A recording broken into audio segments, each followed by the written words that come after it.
The VI1 Cricket Club pulled off their second annual Vice 2020 tournament this weekend at the Adelita Cancrine grounds. Sunday was a championship. In Game 1, Dominica beat St. Croix 101-87 in 15 overs. Kamani Dyer batting for 19 for Dominica, who would go on to face St. Thomas team in the final. And that's where records were set. Batting first, Dominica posted a very impressive 241 off the Cancrine record-setting 184 by Tyron Theope.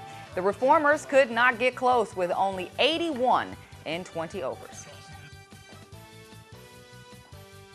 To be honest, didn't get any runs in the game before that, so I just decided that in 2020, and as the senior batsman, you got the lead up front, you know, so I take the mantle, put on my back, and I come here for mission and execute it with the bat, and right now going into the field, we're just going to execute it and take the championship back home. The association here, and, you know, and like the sponsors, I like what they're doing, you know, like bring out the cricket in St. Thomas. You know, St. Thomas is like an American thing. And I believe that if they keep that tournament going, it will be a big thing for Leeward Islands cricket in the future. Yeah, we have to fight. We have to go down fighting. We can't just give up. It's a game of gentlemen. We batted first and did it. Now we have to go and fight to do it.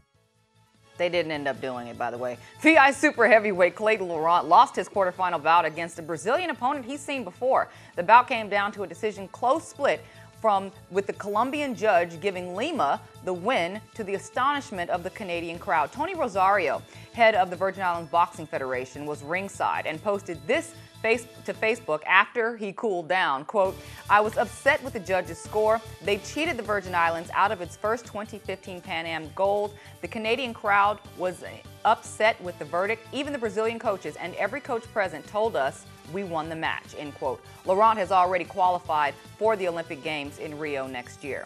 Raphael Jackson AA Baseball League on St. Croix is entering its championship rounds. On Sunday, the Titans beat the Hurricanes 9-5 despite a 3-for-4 4 RBI performance by Raymond St. Kitts. Deshane Brown was the winning pitcher in that game. In Game 2 of the day, Colin Williams got the win in the 5-4 Vikings win over the Yankees. That puts the Vikings and Titans in a best-of-5 championship series, which begins on Wednesday.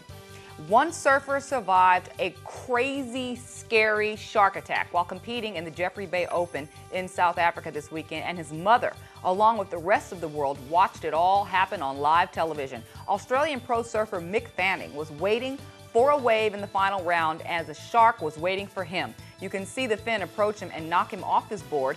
He said in an interview from the water that he punched the shark in the back and was yelling and kicking for his life. I can just about imagine. Thankfully, he escaped unscathed.